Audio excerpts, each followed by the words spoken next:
We will stand up for Alberta. We will stand up for oil and gas workers across the country. Because what you're about to see is a fumbling, bumbling, cringe Justin Trudeau. Welcome back to Moose and Loose. My name's David. Today we got a House of Commons session. Justin Trudeau fumbles and bumbles throughout the entire thing. He lies. He lies more than usual. How's that possible? I don't know, because all he tells is lies, but he did it. He found a way. First, an important piece of information. Donald Trump won the election in America yesterday, if you're not following that, and he won in a pretty healthy way. He got the popular vote as well as electoral vote. It wasn't even close. Kamala Harris absolutely humiliated. She didn't even give a defeat speech. She just took off. She left. So you're going to see a lot of stuff regarding that. I'm going to play some of the clips out of order, some of the stuff at the end of the session, at the beginning, because they're so juicy. Let's check it out. The New York Times reported a decade ago that Canada had the richest middle class in the world, and the median incomes for Canadians were higher than in the United States. Oh, how things have changed after 9 years of liberal taxes, red tape, and attacks on our energy sector. Americans make $32,000 more than Canadians, and now a newly elected American president wants to take our jobs for Americans. We understand why Donald Trump wants to take Canadian jobs, but why does this Prime Minister want to help him? Mr. Speaker, when we successfully renegotiated NAFTA and protected Canadian jobs, protected steel workers and aluminum workers, protected our supply managed sectors and agricultural workers, protected Canadians from one coast to the coast, from coast to coast to coast, the leader... He's starting off with his first answer with a bumbling, stumbling answer. Of the Conservative Party at the time referred to our approach as dumb, Mr. Speaker. Successfully standing up for Canadians is not dumb. But you know what is dumb, Mr. Speaker? Refusing to get your security clearance so you can actually protect members of your caucus, so you can protect Canadians, get the briefings necessary on national security. Mr. Speaker, his approach was dumb. It was dumb to let the Americans reimpose Buy America rules that Harper had got lifted. It was dumb to let Trump impose softwood lumber tariffs that Biden has now doubled. But you know what is dumb, dumber, and dumbest of all? Imposing a 61-cent a liter carbon tax that will force our trucking companies, our factories, and our mines to head south of the border into the arms of President Trump. We know why he wants to create American jobs with the Canadian money, but why does this Prime Minister want to help him? Poilievre's good at thinking on his feet. We stood up and protected Canadian jobs, Canadian industry, and Canadian trade. We know that the American government cares about creating prosperity in North America, and we're going to do it together. But what the American government, and particularly this president, also cares about is defense and national security. Why the leader of the opposition refuses to take national security seriously, refuses to get his...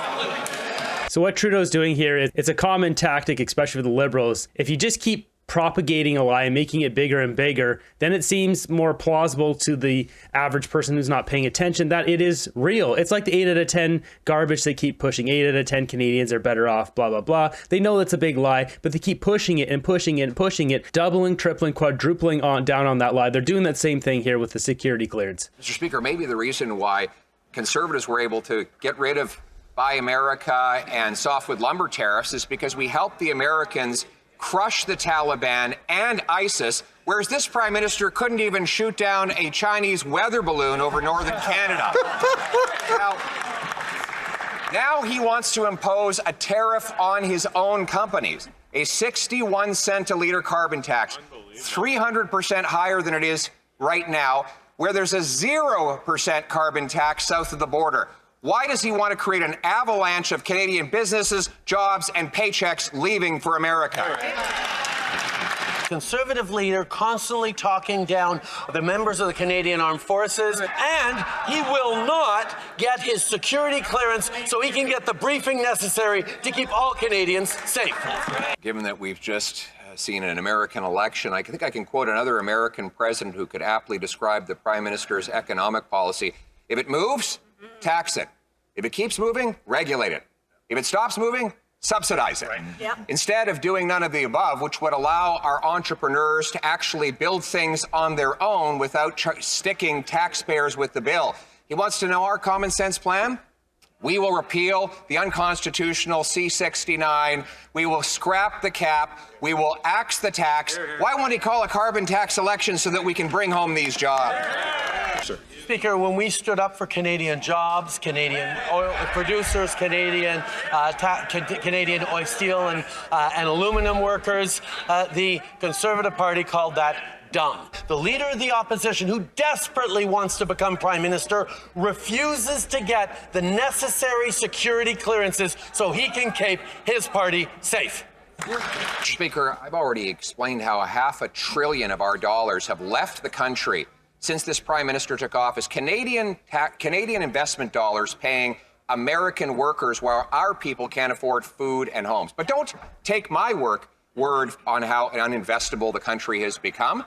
Take the word of carbon tax Carney. Right. The Prime Minister's lead economic advisor has just moved his $100 billion company to New York City. If the Prime Minister's own top economic advisor doesn't have faith in his economic plan, then why should anyone else? So I just reported on that in my morning episode, tied in with Mark Carney being friends with the CEO of Telesat, and Telesat, a company that's 63% owned by American investors, despite the Trudeau government saying it's a Canadian company, only their headquarters in Canada. And as you see with carbon tax Carney, they could move that at any time. Mr. Speaker, what the leader of the Conservative Party hasn't explained is why he's treating national security like a dodgeball game. He ducks allegations of foreign interference in his own caucus. He dives away from dives as he turns a blind eye towards investments in our communities by foreign interferers, and he dodges the tools necessary to keep his party safe. Why won't he get the briefing, get the clearance, protect Canadians? This is the most cringe thing I've ever seen. Like, he's just struggling to get through that. He fumbles his own talking points. He doesn't even know what he's saying. Why dodgeball? What? I don't get this guy. He comes up with the stupidest things ever. He can't even fail with grace. He's such a loser. Mr. Speaker, the Prime Minister likes to spread crackpot conspiracy theories instead of defending his economic record. But why wouldn't he? When you've doubled housing costs, you distract. When you've doubled food bank use, you divide. When you've doubled gun crime, you use fear to turn people's attention away. And when you've doubled the national debt to a point that even your top economic advisor is fleeing the economic carnage you have created, you do anything possible to change the subject. If he can't defend his economic record, why not have a carbon tax election so that I can take it? You got to wonder if Carney was brought on at this timing, just as a final hurrah. They knew they're going out. He'd be able to help push all that money over to Telesat Lightspeed. Is Telesat going to be dishing out Canadian dollars in different ways that weren't expected? Who knows? Who knows who's going to get that money? I wonder who made investments in Telesat before their stock price exploded after government investment. Who knows? He can't even defend the members of his own caucus because he refuses to get the necessary security clearance. And he likes to talk about crackpot conspiracy theories. It's not a crackpot conspiracy theory when his own members of the National Security and Intelligence Committee of Parliamentarians signed a report that was released publicly that talks about the fact that the Indian government interfered in the past Conservative leadership campaigns. Or is that perhaps why he refuses to get the security clearance necessary, because he doesn't think he'd pass the security clearance because of Indian interference in his own... Trudeau's unbelievable. Indian interference. This guy goes and blows up diplomatic relations with the biggest country on earth. What do you even say to this stuff anymore? We know that Parliament has been paralyzed for weeks now because he refuses to hand over evidence to the police in the $400 million Liberal slush fund scandal. Now we find out what he might be hiding. It turns out that his radical environment minister has a stake in one of the companies that got 10 million of those dollars. This is a scam. And by the way, the official that handed over the money had interest in the very same company. Is the Prime Minister covering this up because he's worried about the questions the police might have for his minister? So I think he's talking about Cycle Capital in this one. Who knows? There could be another one, but Stephen Guilbeault has investment in Cycle Capital, which is one of those companies that got some of that $400 million from that slush fund. Despite the efforts of the Conservative leader to partisanize and polarize everything, we still live in a country where the police are independent, the judiciary is independent, and the RCMP has clearly stated that it's really easy to tell where Trudeau has had his fingers in, because if he openly comes out and says it, then clearly it's the opposite. So in this case, we know the police are paid off. They're getting their orders from Trudeau. So him openly saying that they're independent, they aren't. It's so easy to point these things out when he says them. they don't need and don't particularly want the documents that the leader of the opposition is freezing Parliament over. We will continue to stand up for the integrity and the independence of our police services, and we will, while we're at it, continue to encourage the leader of the opposition to get the necessary security clearance. The Prime Minister was caught paying $9 million tax dollars to buy a luxury, super exclusive condo on Billionaires Row for his media pal and diplomat in New York. Tom Clark, the diplomat in question, denied he had any involvement in it. Well, now we have documents showing that he said, and I quote, his housing required immediate replacement. It wasn't suitable for hosting or for living. Wow. Wait till he finds out about the 1,400 homeless encampments in Ontario, Mr. Speaker. Why, while Canadians live through housing hell, must they spend their tax dollars on a $9 million palace in the sky? Melanie Joly got questioned on this hard, which I'll put in another video. She would not answer a single question, was coming off just as pompous and arrogant as Trudeau. At the same time as the leader of the opposition is playing silly games around partisanship and choosing to attack our hardworking diplomats and use people in homeless encampments as props while offering nothing but cuts of billions of dollars worth of investments, he is refusing to take seriously allegations made by the National Security and Intelligence Committee of Parliamentarians that his very leadership, the leadership in which that diplomat, as a former journalist, moderated, interfered with by the Indian government. Colleagues. Fergus is pissed. Foreign interference poses a real threat. No, we're not doing this. He's got this little bootlicker here asking his canned question. Please tell us about foreign interference, Mr. Prime Minister. And then Trudeau's just going to go on a rant here about foreign interference again. The Conservative leader doesn't do what's best for Canadians. He does what's best for his algorithm. This is unbelievable, dude. Like, our country is in shambles, and he has the audacity to say that to Canadians on national broadcast television here. He turns a blind eye to foreign interference as his own party because that boosts his YouTube following. Now he's dodging his security clearance because he's worried that that won't play well in his echo chamber. Mr. Speaker, the leader of the Conservative Party needs to take care and focus on Canadians instead of worrying about his own troll farm. Trudeau just looks like such an idiot saying this stuff. There's quite literally creators on every single platform posting clips of Trudeau saying stupid things like this, fact-checking him and humiliating the guy. Canadians are worried that Donald Trump's plans will hurt people. They're particularly worried that his plans to impose across-the-board tariffs are going to hurt Canadian jobs. It's going to mean that the cost of everything is going to go up. So will the Prime Minister today stand up today and say that Donald Trump's plans are wrong? Hear, hear. I think when he says Canadians are worried, Jagmeet is worried. This is the guy who openly gave his support for Kamala Harris.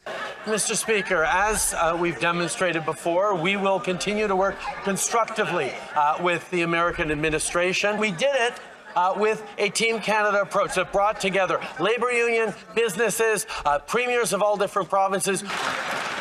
What President Trump must not understand, must actually find kind of humorous, is that while he wants to take jobs from other countries and give them to Americans, he sees here in Canada a prime minister that wants to help him do it. Yeah. Let's review the track record.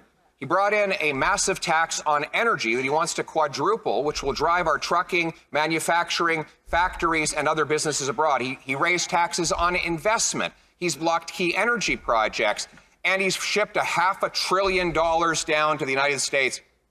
Is the Prime Minister auditioning to be the Secretary of Job Creation in the United States? Mr. Speaker, once again, the Leader of the Opposition needs to get his facts straight. In the 9 years since we took office, foreign direct investment has increased by 60% in this country, so much so that we are now the #1 per capita for foreign direct investment last year in the G20. But what the American government will not understand is why the Conservative leader continues to refuse to get the security clearance necessary to protect Canadians, to protect us all from foreign interference. What we really need protection from is Justin Trudeau. The opposition. Mr. Speaker, 10 years ago, our per capita GDP, that's income per person, was equal to that in the United States. The New York Times said Canadians were richer and our workers were making more money. But since that time, the American economy has grown by 18% per person. And in Canada, it's actually smaller. We've had the worst per capita GDP decline of any G7 country since the year before COVID, all after this Prime Minister hiked taxes on investment, on work, on business, and unleashed a wicked attack on our energy sector. Again, why is it that he keeps trying to create jobs for Americans? Why don't we bring the jobs home? It's almost like he's planned it that way, just like increasing the price of Canadian homes and the value of land and bringing in millions of people, not from around the world, just from India. Trudeau's had a distinct plan from the start, and you are seeing the complete execution of it. And Mr. Speaker, we see the Conservative leader cherry-picking his numbers. The reality is the IMF predicts Canada to have stronger economic growth next year than the United States. Full stop. What he is trying to do is continue to talk down our economy and pretend that maybe he's going to be able to deal with an American government that will not understand why he dropped defense spending to below 1% of GDP when he was last around the cabinet table, why he continues to refuse. He's trying to word this as if he was in charge. He's not Harper. If he wants to take it up with Harper. He wasn't the last Conservative Prime Minister. You can see he quickly changed his words there at the end. To get the necessary security clearance, to get the briefings to keep his own caucus safe, much less all Canadians. Mr. Speaker, I can't think of anyone who would more favor quadrupling the carbon tax to 61 cents a litre in Canada than this Prime Minister. Right. Well, maybe there's one person. Right. I think perhaps President Trump wouldn't mind, because of course it will mean our trucking companies, our factories, our mines will all shut down and go south of the border where they will pay zero carbon tax. Mr. Speaker, we have enough to worry about with President Trump potentially imposing tariffs on Canadian companies. Why would our government impose tariffs on ourselves? Once again, Mr. Speaker, the Leader of the Opposition demonstrates that he has no understanding that the only way to build a stronger economy for the future is also to protect the environment at the same time. Oh, how dare you, Trudeau. Go say that to anyone living on the street, the thousands of people living on the street, the 2 million people who used a food bank last month. I dare you to go say that to them.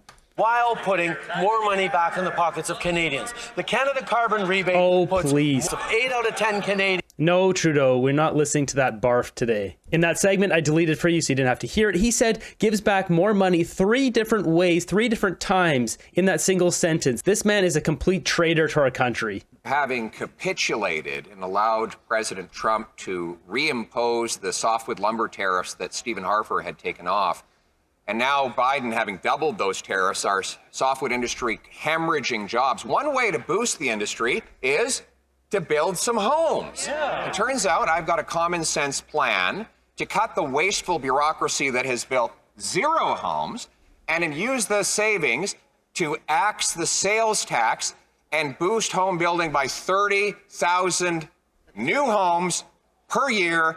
Will the Prime Minister accept my common sense plan? So this is absolutely savage because Justin Trudeau can't do that. He can't do anything because Parliament is shut down. You have a great suggestion. He can't take it. It just makes Trudeau look stupid. It shows how Pierre is smart. This is a smart move of unleashing this plan in the current state of Parliament. Speaker, the problem with the Leader of the Opposition's so-called plan is that it actually cuts billions of dollars of investments of units of housing the Canadians so desperately need. Once again, he's completely out to lunch, demonstrating an unwillingness to help Canadians, except a willingness to help himself with political attacks. That's right. Oh, yeah. Willingness to help himself. Trudeau is always just projecting every time. This guy doesn't care about anyone but himself. This guy's gotten filthy rich off of our backs, off of the suffering of Canadians. Mr. Speaker, after 9 years, he's doubled housing costs, and Canada has the fewest homes per capita of any country in the G7. Maybe it's because his housing minister said of these $8 billion of bureaucracies, quote, the Housing Accelerator Fund doesn't go towards the cost of building houses. It actually doesn't lead to the construction of specific homes. The Housing Accelerator doesn't actually fund directly building homes. And it's built 0 homes. 0 homes built with this bureaucracy. So why not follow my common sense plan to axe the sales tax and build the homes? 18 Conservative caucus members stood up and asked for housing investments in their municipalities across the country. I thought he was going to say stood up and asked Justin Trudeau to step down. That's right. It wasn't 18. It was more than 18. It was more like 30. From this Housing Accelerator Fund that he is promising to cut. Mr. Speaker, I'm going to channel my old job as a school teacher. The Leader of the Opposition... Trudeau, don't even, we don't want you to channel that slugger. Why don't you sit down? Actually spent a lot of time and effort rooting out which 18 members had asked for this money for their municipalities for housing. If he spent half as much time rooting out foreign interference as he did rooting out people who are asking for more housing, we might be better off as a country. Why is it you quit mid-semester at West Point Grey Academy, Justin?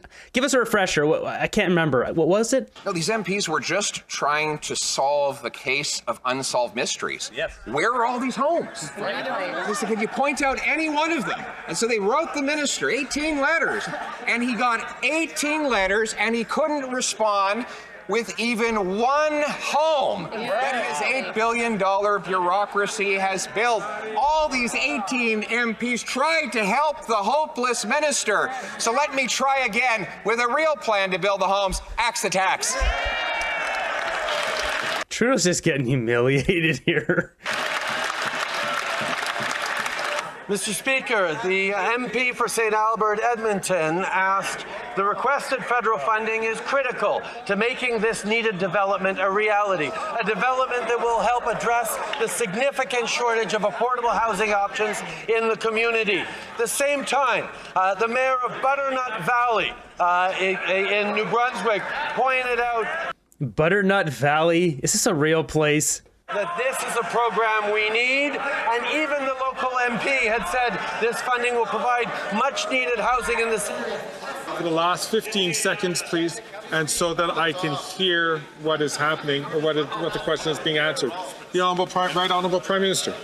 Mr. Speaker, the MP for Fundy Royal wrote, this half funding will provide much needed housing in this area. So much so that when the Leader of the Opposition announced he would cancel it, the Mayor of Butternut Valley in that riding, Alan Brown, responded very strongly that this money will help build homes, and why is the Conservative leader blocking it? Speaker, he's got lots of politicians that love to receive other people's money, but he doesn't have any homes to show for it.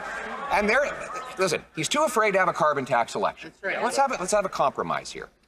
Why don't we have a housing tax election? Okay? Here's how it would work.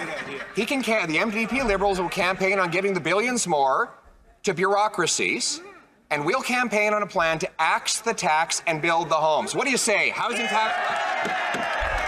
So just to show this here, Butternut Valley does exist. I apologize, New Brunswick. As you can see right here, there is Butternut Valley. It looks like population 12. It looks like farmland. Looks like a bunch of farmland to me. Trudeau's leaning on this as some sort of evidence. There's not even a town. I'm looking. There's not even a town. You literally can't even find a group of houses. There's a house. Like, where's another house? Can anyone find another house in Butternut Valley? Come on, Trudeau. This is embarrassing. This is your smoking gun? The only so-called plan the Leader of the Opposition put forward is a plan for cuts and austerity, a plan to cut billions of dollars of investments that are needed by municipalities to unlock the building of thousands of homes. Why doesn't he want to see thousands of homes built across the country? Because he'd rather instrumentalize for his own political gain the sufferings and the challenges facing by Canadians rather than to solve the challenges. just like he refuses to solve the challenge of foreign interference in his own caucus by... This guy's unbelievable. If you just listen to him talk and all you can think about is him owning hundreds, if not thousands of acres of land, it just shows you how much of an act this is. This guy's gotten rich, really rich. He was already stinking rich because of his dad. How much has his real estate development company absolutely exploded because he's brought in millions of people, breaking our economy? This whole situation, his real estate development company needs to be forensically audited and he needs to be tried accordingly. Refusing to get the necessary security briefings and security clearance that'll keep his caucus and Canadians safe. Trudeau already has multiple Liberals as the named traitors to the government, where there's only one Conservative. We're talking 4-1 right now. There's another 7 on that list. The Liberals continue to break their promise to eliminate the marriage after 60 pension clause. They label women as gold diggers and push veterans and their families into poverty. This government announced $150 million for veterans 5 years ago, but hasn't spent a single penny. Veterans and their families are owed a good life. Will the Prime Minister eliminate this sexist, archaic pension clause, or does he still believe veterans are asking for too much? The Right Honourable Prime Minister. Mr. Speaker, we've invested over $11 billion in supports for veterans over the past years after the Conservative government demonstrated that they were nickeling, diming veterans. There it is. It's all Harper's fault, right, Trudeau? For photo ops, shuttering 9 veteran service centers, firing thousands of people working to directly support veterans. We've been there for our veterans. We will continue. You've been there for everyone who isn't Canadian, Justin Trudeau. You're literally paying thousands of dollars to non-Canadians who just arrived here to give them a good life, to convert them into voters while Canadians suffer off the back of your terrible policies and your detrimental reign of terror in Canada. It'd be bad enough for the Prime Minister to want to give our energy jobs to the Americans who've doubled their production over the last couple of decades, but he wants to actually give it over to the Venezuelan, Iranian, and Russian dictatorships by cutting Canadian energy production by 35%. Mr. Speaker, the Americans reduced their emissions by more than, while ours went up, by increasing natural gas production and using it to replace dirty coal. We could do exactly the same. Why won't he follow a common sense plan to produce more clean, green Canadian energy rather than giving our jobs to dirty dictators? I mean, Canada, I think, is the #1 exporter of coal to China. Just replacing that alone would fulfill Stephen Guilbeault's climate agenda. That wouldn't go over well with his Beijing masters, would it? Little performance was designed to distract from is the fact that under the Conservative government of Mr. Harper and that current leader, they couldn't get anything built. We built the Trans Mountain Pipeline extension. We built TMX. We understand that getting good prices for our oil was important, not just for Alberta, but for the entire Canadian economy. And we are moving forward to make sure that even as the oil companies are making record profits, we're putting a cap on emissions, not on production, not on profits, but on emissions, because Canadians care. Trudeau's unbelievable. He's trying to convince us that they're in full support of the oil and gas industry while they're trying to absolutely destroy the backbone of Canadian society, which is the oil and gas industry, the carbon tax, industrial price on pollution, cap on emissions. The lies just don't end here. We need a $1,000 fine on lies in the House of Commons, period. Common sense Conservatives approved and saw the completion of 4 pipelines with no tax dollars to subsidize them. And we believe businesses should make money rather than take money. By contrast, this Prime Minister has pushed $100 billion of energy investment out of Canada, most of it into the United States. And once again, I can imagine that the champagne will be popping over at the Trump Tower when they find out how much more Canadian money this Prime Minister wants to send south. Why does he want to kill Canadian jobs? Why don't we bring home production and paychecks for our people? The answer to that is simple. Justin Trudeau does not act in Canadians' best interest. The leader of the opposition just admitted that he wouldn't have put a penny into TMX. He wouldn't have made it happen. This is something that matters to Alberta. It matters to the oil workers there. Mr. Speaker, the Conservative leader just admitted he would not have invested in TMX. He would not have gotten it built. But, Mr. Speaker, on this side of the aisle, we will stand up for Alberta. We will stand up for oil and gas workers across the country because we know that getting overseas markets for our oil and gas This is such a joke because Justin, just like his dad, Pierre Elliott, have been an absolute thorn in the side of Alberta, of the oil industry, going all the way back to when his disaster of a dad was prime minister as well. For him to stand up and say that, get real, dude. Once again, we see that the Conservative leader will not stand up for workers across the country. He won't stand up for Albertan oil workers. We got the TMX pipeline built because we know that getting a better price for our oil by being able to ship it across the Pacific is a way of creating jobs and prosperity. That was hilarious. Mr. Speaker, when we were in government, we didn't have to offer $30 billion bailouts for pipelines because they made money. That's how business works. He wants to create a bailout economy. And let's clarify how this works. Yeah, let's. $30 billion, $7 billion of which went to a Texas oil company, which took our tax dollars down to Texas to build American pipelines. Mr. Speaker, all our exes are in Texas. Why don't we bring home those jobs for Canada? It's ridiculous that an oil company gets a bailout. I mean, when I first heard that, it's absolutely baffling. The only logical reason is Justin Trudeau has friends high up in those oil companies. He's entrenched with them. He loves to wave his finger at oil and gas and pretend he's this eco-green knight. He doesn't care about anything but money. Mr. Speaker, we just heard it very clearly from the leader of the Conservative Party. He would not have built the TMX pipeline. That's right. Mr. Speaker, we know how important it is to make sure we get a good price for our oil. So here it is, folks. Justin Trudeau, the crusader for the oil and gas industry now. This guy, his lies have no bounds.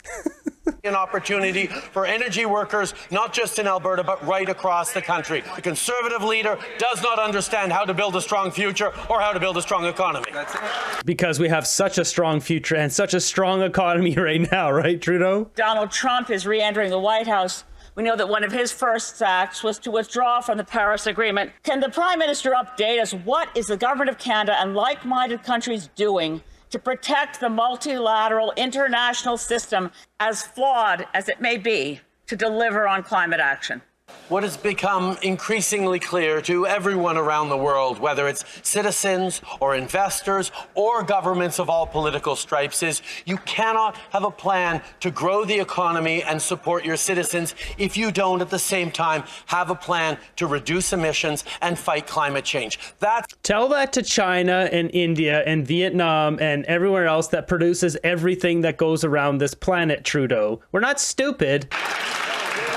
That was embarrassing to watch. The whole dodgeball metaphor, whatever Trudeau was, it's just cringe, beyond cringe. The guy was just fumbling and bumbling his whole way through that. I assure you, I cut out a bunch of that stuff you guys didn't want to see. It's just a waste of time. He fumbled and bumbled in those clips too. He fumbled and bumbled almost every single answer. Poilievre came locked and loaded with a whole bunch of stuff. There's a bunch of stuff on the docket right now, whether that's the new committee stuff going on with the $9 million condo. We've also got Cycle Capital, Green Slush Fund, all the stuff that's going on with India, the foreign interference, and what happened with Randy, the other Randy stealing our money. There's a bunch of stuff that needs to be sorted out here at Arrive Scam. There's more stuff moving on that as well, I believe. How many more days is Justin Trudeau going to survive as the Prime Minister of Canada? Call an election.